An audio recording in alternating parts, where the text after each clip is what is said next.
날마다 하나님과 함께 하루를 시작하신 여러분에게 우리 주님의 은혜와 평강이 가득하시기를 간절히 축복합니다. 오늘 함께 보실 하나님의 말씀은 요한복음 3장 16절부터 21절 말씀입니다. 신약성경 요한복음 3장 16절부터 21절 말씀. 하나님이 세상을 이처럼 사랑하사 독생자를 주셨으니 이는 그를 믿는 자마다 멸망하지 않고 영생을 얻게 하려 하심이라. 하나님이 그 아들을 세상에 보내신 것은 세상을 심판하려 하심이 아니요 그로 말미암아 세상이 구원을 받게 하려 하심이라. 그를 믿는 자는 심판을 받지 아니하는 것이요 믿지 아니하는 자는 하나님의 독생자의 이름을 믿지 아니하므로 벌써 심판을 받은 것이니라. 그 정죄는 이것이니 곧 빛이 세상에 왔으되 사람들이 자기 행위가 악함으로 빛보다 어둠을 더 사랑한 것이니라. 악을 행하는 자마다 빛을 미워하여 빛으로 오지 아니하나니 이는 그 행위가 드러날까 함이요 진리를 따르는 자는 빛으로 오나니 이는 그 행위가 하나님 안에서 행한 것임을 나타내려 함이라 하시니라. 아멘. 오늘 본문은 우리가 너무나도 잘 아는 본문이죠. 요한복음 3장 16절이 같이 들어가 있는데요. 아마 이 구절은 오랫동안 교회를 다니시고 어릴 때부터 교회 다니셨던 분들이라면 익히 아는 구절이고 또 많은 분들이 아마 암송하고 계시는 구절이 아닐까 그렇게 생각을 해봅니다. 자, 이 구절 오늘 함께 본 본문은 바로 밤에 찾아왔던 바리새인 그리고 유대 지도자였던 니고데모와 나눈 대화에서 말씀하셨던 예수님의 말씀입니다. 그 속에서 예수님은 어떻습니까? 바로 하나님 아버지의 그 사랑과 그 마음이 어떤지 보여주셨던 것입니다. 여러분, 성경을 우리가 한마디로 만약에 줄여서 한 문장으로 이야기하라. 그런다면 저는 하나님은 사랑이시다라는 말씀을 드리고 싶습니다. 그렇게 줄여서 한 문장으로 말씀드리고 싶습니다. 그 맥락에서 오늘 본문은요, 예수님께서 니고데모와의 대화를 통해 하나님 아버지의 마음이 무엇인지 그에게 설명해 주고 있습니다. 또한 이 본문을 통해 우리는 아버지 하나님의 마음이 어떠한 마음이신지 우리는 알 수 있는 것입니다.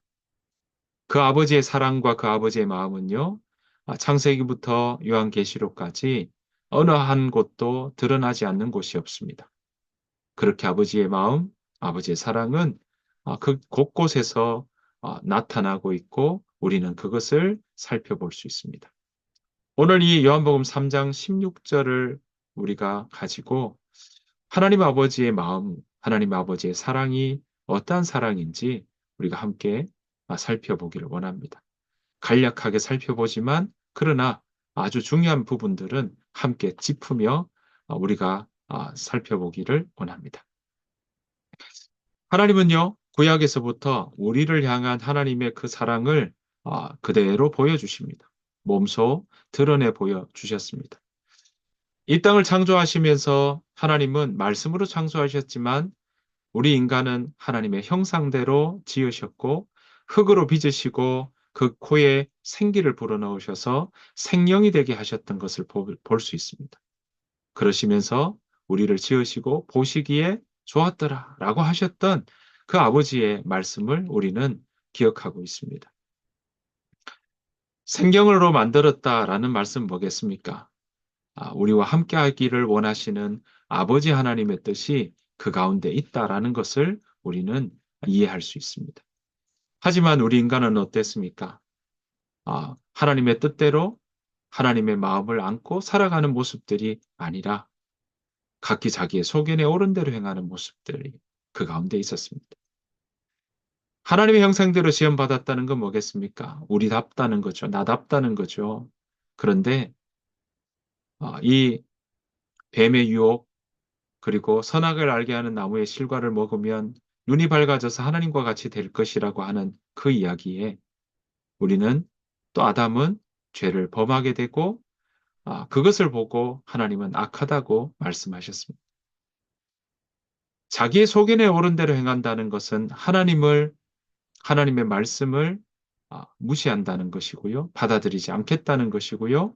그리고 하나님의 말씀대로 살아가지 않는다는 것은 나다운 삶을 살아가지 않겠다는 마음도 연결되어 있다 말씀드릴 수 있습니다. 죄로 인해서, 악으로 인해서 하나님과 인간은 멀어졌고 육신의 정욕과 안목의 정욕과 이생의 자랑으로 인해 자기 자신이 누구인지를 잃어버리게 되었던 것입니다. 그러한 인간을 보시며 하나님은 인간을 지으신 것을, 땅 위에 사람 지으셨음을 한탄하셨습니다. 하지만 하나님은 그래서 물로 쓸어버리시기를 원하셨지만 당대의 의인이었던 하나님과 동행하였던 노아를 보기에는 노아의 그 가족마저는 하나님께서 쓸어버리실 수가 없으셔서 노아를 통해 바로 방주를 만들게 하시고 그리고 그 나머지는 물로 심판하시는 것을 우리에게 보여주셨습니다. 하나님은 사랑의 하나님이시자 공의의 하나님이시기 때문에 그렇습니다. 하나님은 노아의 방주 이후에 하나님께서는 다시는 물로 쓸어버리지 않으시겠다, 심판하시지 아니하시겠다고 하시면서 무지개를 통해 바로 그 언약의 말씀을 다시 한번 보여주셨습니다. 하나님은 이것으로 머물지 않으셨습니다. 다시금 아브라함을 부르시죠. 하나님의 사람 세우기 위해 부르셨습니다. 아브라함에게 이렇게 말씀하셨습니다. 창세기 12장에 이 고향과 친척과 아버지의 집을 떠나 내가 너에게 보여줄 땅으로 가라. 그 땅으로 가면 아브라함으로 하여금 큰 민족을 이루고 복을 주어 너 이름을 창대케 할 것이니 너는 복이 될지라라고 약속해 주셨습니다. 그렇게 하나님은 아브라함으로 시작해서 하나님의 약속을 믿고 따르는 자들을 세워 가시기 시작하셨습니다. 아브라함의 아들 이삭, 이삭의 아들 야곱, 야곱의 아들 유다와 요셉을 통해서 하나님은 그 언약의 약속의 말씀들을 세우시고 하나님의 사람들을 세워 가셨습니다. 하나님은요, 아브라함과의 약속을 잊지 않으시고 요셉이 그렇게 노예로 팔려갔던 그 이집트 땅, 애굽 땅에 야곱을 비롯해서 그 야곱의 자녀들, 12형제들 다 애굽 땅으로 가게 하시고 거기에서 큰 민족을 이루게 하시는 아브라함과의 약속했던 그 이름을 창대케 하시고 큰 민족을 이루게 하시는 일들을 성취해 나가셨습니다. 그리고 아브라함과 이삭과 야곱과 약속하셨던 그 약속의 말씀들을 기억하사 이집트에서 노예 생활로 인해서 그 노동과 그리고 극한 그 힘듦으로 인해서 탄식하고 슬퍼하고 그리고 한탄하던 그 삶 가운데 하나님은 언약을 기억하시고 그들의 고통 소리, 슬픔의 소리, 그 마음의 탄식의 소리를 보고 듣고 아셔서 그 이스라엘 사람들이 살던 애굽 땅으로 이 땅으로 내려오셔서 그들을 건져내어 하나님의 약속의 땅 가나안 땅으로 인도하여 데려가시려고 내려오셨습니다. 모세를 통하여서 그 일들을 이루어 가셨던 거죠. 그 일들을 통해서 어땠습니까? 하나님은 모세를 통해 그들을 건져내었고요. 이집트에서 건져내었고 홍해를 건너 바로 광야를 지나 가나안 땅으로 그렇게 인도하여 가셨습니다. 필요하다면 광야에서 쓴물을 단물로 바꾸어 주셨고 그리고 먹을 것이 없을 때는 만나와 메추라기를 내리셔서 그들을 먹이시고 또 그들을 보호하시며 구름 기둥과 불 기둥으로 인도하셨습니다. 발이 부르트지 않도록 옷이 헤어지지 않도록 그렇게 보호하시고 인도하셨던 것을 보게 됩니다. 아브라함과의 약속대로 큰 민족을 이루게 하셨던 하나님은 이제 바로 이 광야 땅에 와서 시내산 위에서 그들은 하나님은 이스라엘 백성들과 다시 한번 언약의 약속을 맺게 됩니다. 출애굽기 19장 5절과 6절 말씀입니다. 하나님은 이렇게 모세에게 이렇게 약속을 제안하시죠. 말씀하시죠. 세계가 다 내게 속하였나니 너희가 내 말을 잘 듣고 내 언약을 지키면 너희는 모든 민족 중에서 내 소유가 되겠고 너희가 내게 대하여 제사장 나라가 되며 거룩한 백성이 되리라. 너는 이 말을 이스라엘 자손에게 전할지니라. 그렇게 이스라엘 백성들과 약속을 제안하고 맺는 일들이 일어납니다. 이 약속의 말씀에 이렇게 제안하는 하나님의 말씀에 이 이스라엘 백성들, 시내산 아래에 있는 이스라엘 백성들, 홍해를 건넜던 그 이스라엘 백성들은 다 그 말씀을 듣고 일제히 응답하여 이르되 우리가 다 지켜 행하리이다. 그렇게 언약의 약속의 말씀, 언약을 맺었던 걸 보게 됩니다. 언약을 맺었으니까요. 언약은 하나님도 지키시는 것이고 또 언약을 맺은 하나님과 언약을 맺은 이스라엘 백성들도 지켜나가는 것이 바로 당연한 것이고 그것이 바로 언약의 모습이라고 볼 수 있습니다. 하나님은 그 약속대로 지켜나가십니다. 하나님은 그 약속대로 그들을 하나님의 소유된 백성으로 삼으시고 그들을 지키시고 인도하시는 것들을 볼 수 있습니다. 그리고 하나님은 그들에게 하나님의 백성으로 살아가는 것이 무엇인지 출애굽기 19장 이후에 그들에게 율법을 통해서 하나님의 백성, 소유된 백성, 거룩한 제사장 나라로 살아가는 것이 무엇인지 율법을 가르쳐 주셨습니다. 출애굽기 20장부터 나오는 10계명, 그 이후부터 나오는 바로 율법이 바로 그것입니다.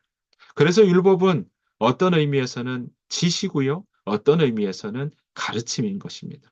하나님 나라 백성답게 살아가는 가르침. 그것이 바로 율법의 모습이라고 말씀드릴 수 있겠습니다. 하나님은 그 약속을 맺으셨기에 하나님은 지키시고 인도하십니다. 그런데 이스라엘 백성들은 어땠습니까? 정작 가나안 땅에 들어갔을 때 광야 땅에서도 그들은 하나님께 불평한 일들이 많았고 그 가나안 땅에 들어갔을 때는 많은 우상들 섬기며 하나님의 언약의 말씀을 지키기보다 각기 자기의 소견에 오른 대로 살아가는 모습들 우리가 볼 수 있습니다. 여러분, 그 일들에 하나님은 그저 그것으로 계약 파기라고 그들을 진멸하시고 멸하시지 않으셨습니다.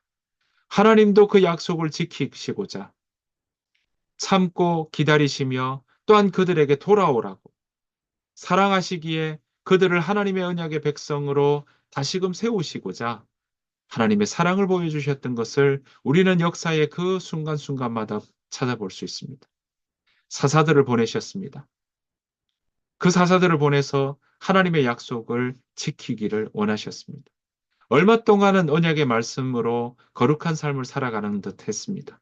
하지만 그들은 다시금 각기 자기의 소견에 오른 대로 행하는 그 모습이 그들 가운데 일어났습니다. 순전한 나시린을 보내기도 했고요. 또 순전한 나시린도 세워지지만 나시린 출신의 삼손마저도 타락했다는 것을 우리는 알고 있습니다. 그래서 하나님은 사사로 끝내지 않으셨습니다. 판관 사사로 끝내지 않으셨습니다. 왕을 보내시죠. 이스라엘 백성들의 요청에 왕을 세우기 시작하셨습니다. 사울 왕을 세웠고요. 다윗 왕을 세웠고요. 바로 솔로몬 왕을 세웠습니다. 하지만 어땠습니까? 사울 왕은 하나님을 전심으로 따르지 않았고 솔로몬 왕은 어땠습니까? 바로 하나님께 무심했던 것을 우리는 보게 됩니다. 다윗도 하나님 마음에 합한 사람이라는 명칭을 들었지만 그의 삶의 자리에 보면 죄의 모습이 묻어나고 또한 그 삶 가운데도 하나님 앞에 온전히 나아가지 못하는 일들도 곳곳에서 보이게 되고 그 부족함들도 우리는 살펴볼 수 있습니다. 급기야 다윗의 아들이었던 솔로몬 왕 때 어땠습니까? 하나님 지혜를 주십시오, 듣는 마음을 주십시오 했던 그에게 하나님은 지혜를 주시고 또 그가 구하지 않은 부귀와 장수와 그 모습들을 함께 더하여 주었지만 솔로몬은 이방 신을 섬기고 이방 여인과 정략 결혼을 하면서 결국 이 이스라엘 나라는 북왕국 이스라엘과 남왕국 유다로 그렇게 둘로 나뉘는 것을 보게 됩니다. 분열하게 되었던 거죠. 이때가 바로 주전 931년이었던 것입니다. 북이스라엘과 남유다로 분열되었고 그렇게 되었던 그것으로 끝나는 것 같았지만 하나님 그렇게 멈추지 않으셨습니다. 포기하지 않으셨습니다. 사랑하시기에, 이스라엘 백성들을 사랑하시기에, 언약 맺었던 그 백성들을 사랑하시기에 하나님은 그들에게 다시금 말씀을 맡겨서 사람들을 시대마다 보내셨습니다. 그 사람들이 바로 예언자였습니다. 이사야를 보내셨고요. 아모스를 보내셨고 호세아를 보내셨고 예레미야, 에스겔 같은 사람을 그 가운데 보내셨습니다. 그리고 하나님 말씀을 맡겨서 그들에게 예언자들을 통해서 하나님의 뜻이 무엇인지 그들에게 알리셨고 하나님은 그 예언자들을 통해서 돌아오라고 하나님께로 돌아오라고 그렇지 않으면 망한다고 경고하시는 일들을 그렇게 역사의 흐름 가운데 때마다 그들 가운데 거듭거듭 보내셨던 것을 우리는 보게 됩니다. 이사야와 에스겔과 예레미야와 아모스와 미가와 나훔 같은 그런 많은 예언자들을 보냈지만 그들은 하나님의 말씀을 그 마음 가운데 담지 않았습니다. 하나님의 언약의 말씀을 무시했고요. 하나님 백성답게 살아가는 모습들은 보기가 어려웠습니다. 물론 히스기야와 요시야 왕 같은 사람들도 나오기는 했지만 그때뿐이었습니다. 하나님은 결국 돌아오지 않으면 망한다라는 그 말씀대로 이스라엘 백성들을 이방 손에 넘기기도 하셨습니다. 북왕국 이스라엘 언제 망했습니까?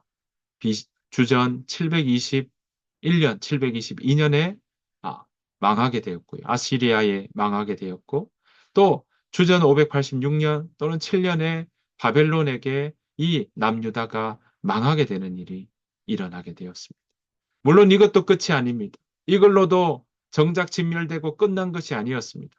하나님은 그들을 포로로 갔은 남유다 사람들이 포로로 갔던 그때 70년 이후에 돌아올 것이라는 그 예언대로 이스라엘 백성들을 예루살렘으로 돌아오게 만드셨습니다.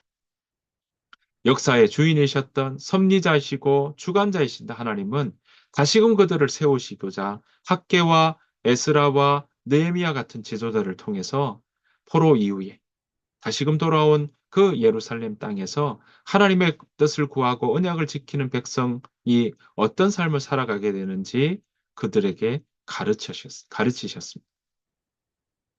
그들 또한 학사 이스라엘을 비롯해서 많은 선지자들 통해 가르침을 통해 그들이 하나님 앞에 살아가는 듯 했습니다. 그러나 학개와 에스라와 느헤미야와 스룹바벨 같은 지도자들이 하나둘씩 세상을 떠나고 나니까 그들의 삶은 다시금 신앙의 삶이 아니라 하나님의 백성다운 삶이 아니라 오히려 타락하게 되고 하나님을 떠나는 모습들, 해이해지는 모습들이 그 가운데 일어났던 것입니다.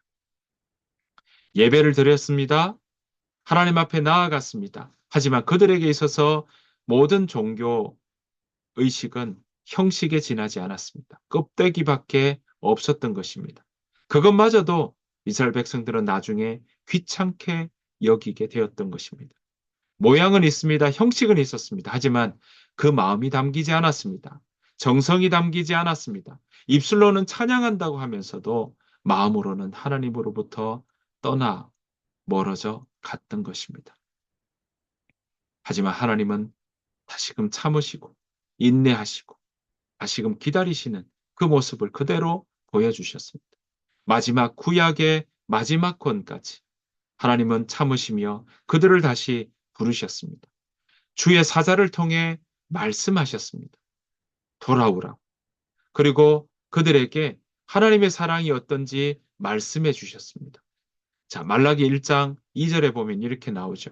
하나님께서 말씀하시기를 내가 너희를 사랑하였노라. 그렇게 하나님의 사랑을 그대로 전하는 것을 보게 됩니다. 자, 그 사랑을 들었지만 백성들은 오히려 어땠습니까? 주께서 어떻게 우리를 사랑하셨나이까? 라고 반문했습니다. 여러분, 출애굽 19장에서 하나님의 언약의 백성으로 그렇게 약속 맺었던 그때부터 말라기 때까지를 본다면 대략적으로 봐도 그 기간은 1000년의 시간입니다. 1000년의 시간 동안 하나님은 사사를 보내시고 왕을 보내시고 예언자를 보내시면서 하나님이 그 언약에 맺었던 하나님의 그 약속 그대로 지키시고 또 그들에게 다시금 돌아오라고 하나님의 백성답게 살아가라고 그들을 도우시고 때마다 하나님의 말씀을 전하셨지만 사람을 통해 선포하셨지만 그들은 온갖 은혜를 받으면서 살아온 그 이스라엘 백성들이 이제는 주께서 어떻게 우리를 사랑하셨나이까? 라고 반문하고 있는 것입니다. 여러분 그 말씀을 들었을 때 하나님은 어떤 마음이셨겠습니까? 천년의 그 기간 동안 정말 기다리고 참고 인내하며 그들을 하나님의 백성으로 빚어나가시고자 하는 그 아버지의 그 마음, 오늘 그 아버지의 마음이 이 말라기 가운데도 드러나고 있는 것입니다. 여러분, 우리를 지으신 그 하나님께서 우리를 심판하지 못하셔서 구약의 그 천년의 기간 동안 이스라엘 백성들을 살려두셨을까요? 여러분, 하나님의 마음대로 못하셔서 우리 인간을 심판하지 않으셨을까요? 그냥 그렇게 못하셨기 때문에 이스라엘 백성들을 이 구약의 말라기까지 그냥 두셨을까요? 그러지 않을 것입니다. 홍수 사건을 통해 우리는 분명히 보았습니다. 하나님께서 지면에서 쓸어버리실 수 있다는 것을 우리는 분명히 보았습니다. 그렇게 하나님의 마음을 헤아리지 못했던 이스라엘 백성들. 그러한 이스라엘 백성들을 보면서 하나님은 침묵하셨습니다. 구약의 말라기부터 신약에 이르기까지 그 사이에 400년간 하나님은 어떤 예언자도 보내시지 않으시고 침묵하셨던 시간 우리는 보게 됩니다. 그 사이에 이스라엘 백성들은요, 나라를 잃게 되고 로마에게 그렇게 속국으로 나가는 모습들을 우리가 보게 됩니다. 결국 하나님께서 400년 이후에 주께서 어떻게 우리를 사랑하셨나이까? 라고 하는 이스라엘 백성들의 그 반문에 하나님은 그 대답으로 이 땅 가운데 육신의 몸을 입고 오셨던 것입니다. 그것을 오늘 예수님은 요한복음 3장 16절에 이렇게 말씀하시는 것입니다. 주께서 우리를 어떻게 사랑하셨나이까 하는 그 질문에 하나님이 세상을 이처럼 사랑하신다고 말씀하셨던 것입니다. 이처럼 사랑하사 독생자를 주셨으니 이는 저를 믿는 자마다 멸망치 않고 영생을 얻게 하려 하심이라 라고 말씀하고 있는 것입니다. 사랑하는 성도 여러분, 이처럼 사랑하신다는 모습을 보여주시기 위해 영원히 시간과 공간에 제약이 없었던 그 하나님이 시간과 공간의 틀 안으로 들어오셨고 직접 지으시고 빚으신 그 육신의 몸으로 하나님께서 들어오시고 육신의 몸을 입고 우리와 같이 되셨던 것을 우리는 보게 됩니다. 그리고 친히 어떻게 우리를 사랑하시는지 이 땅 가운데 보여주셨고 직접 피조물이 되셔서 우리를 사하시고 대속하시고자 하나님과 함께하는 그 자리로 우리를 다시금 회복시키시고자 그 구원의 길을 열어주시고자 우리 인간을 위해 대속의 제물로 십자가에 달려 돌아가셨던 것입니다. 그것으로 끝이 나지 않으셨습니다. 십자가에 다 이루시며 부활하시고 그리고 하늘로 승천하시며 다시금 오시겠다고 약속하셨던 것을 우리는 보게 됩니다. 여러분이 십자가에서 다 이루어졌던 그 은혜로 말미암아 우리는 영생의 길을 얻게 되었고 또 그 길을 통해서 우리로 하여금 이제는 누구나 택하신 족속으로 왕 같은 제사장으로 하나님 앞에 나아갈 수 있는 길을 열어주셨던 것입니다. 하나님의 사랑이 바로 이것입니다. 그리고 나는 부활이요 생명이니 나를 믿는 자는 죽어도 살겠고 무릇 살아서 나를 믿는 자는 영원히 죽지 않겠다고 하셨던 말씀처럼 우리로 하여금 영원히 죽지 않는 그 길을 이 땅 가운데서부터 누리고 살아갈 수 있도록 길을 열어 주셨던 것입니다. 예수님은 그 하나님 아버지의 뜻과 사랑과 마음을 니고데모에게 오늘 밤중에 찾아온 니고데모에게 말씀하고 계신 것입니다. 그 마음, 그 아버지의 마음은 여전히 유효합니다. 그 아버지의 마음은 니고데모에게뿐만 아니라 오늘을 살아가는 우리에게까지도 동일하게 적용되고 있고 그 아버지의 마음은 살아서 역사하고 있는 것입니다. 여러분 신앙은요. 그래서 하나님을 사랑하고 믿고 나아간다는 것은 어쩌면 우리를 향한 아버지 하나님의 마음을 알아가는 여정이라고 말씀드릴 수 있겠습니다. 여정이기에 단번에 이루어지는 것 아닙니다. 여정이기에 그저 믿고 구원받고 끝났다 죽어서 가는 천국에 대한 이야기만을 하는 것이 아닙니다. 한 번 하고 마는 이벤트가 아니라는 이야기입니다. 우리가 이 땅 가운데 사는 그 마지막 날, 호흡이 끝나는 그날까지 우리는 하나님의 자녀된 권세를 누리며 이 땅 가운데서 하나님 아버지의 마음을 품고 또 그 뜻을 더 깊이 알아가고 더 넓게 알아가서 하나님 아버지의 자녀답게 살아가는 것이 바로 우리가 하나님을 따라가는 믿음의 자녀의 모습이라는 사실입니다. 사랑하는 성도 여러분, 우리가 그 마음을 더 깊이 알아가길 원합니다. 우리를 향한, 우리 각자를 향한 아버지 하나님의 뜻과 사랑을 더 넓게, 더 깊이, 세월이 갈수록 더 풍성하게 우리가 경험하고 알아가는 저와 여러분들의 삶이 되시기를. 그러한 신앙의 여정을 끝까지 우리가 경주하는 그러한 저와 여러분들의 삶이 되시기를 간절히 축복합니다. 주님께서 가르치는 기도로 마치겠습니다. 하늘에 계신 우리 아버지여, 이름이 거룩히 여김을 받으시오며, 나라가 임하옵시오며, 뜻이 하늘에서 이루어진 것 같이 땅에서도 이루어지이다. 오늘 우리에게 일용할 양식을 주시옵고, 우리가 우리에게 죄 지은 자를 사하여 준 것 같이 우리 죄를 사하여 주시옵고, 우리를 시험에 들게 하지 마시옵고, 다만 악에서 구하시옵소서. 나라와 권세와 영광이 아버지께 영원히 있사옵나이다. 아멘. 이 시간 함께 우리가 기도하며 오늘 하루를 살아내기를 원합니다. 하나님, 내가 하나님 아버지의 마음을 헤아리게 하여 주옵소서. 그 아버지의 마음을 깊이 더 알아가게 하여 주옵소서. 오늘 하루도 그 사랑 안에 머물게 하시고 그 아버지의 뜻을 품고 걸어가는 오늘 하루 되게 하시고 이 사순절이 그 아버지의 마음과 뜻, 우리를 향한 나를 향한 그 뜻을 더 헤아리며 살아가는 시간 되게 하여 주옵소서. 그 마음으로 함께 이 시간 오늘 하루를 두고 또 우리의 삶의 여정을 두고 함께 기도하며 나아가길 원합니다. 함께 기도하겠습니다.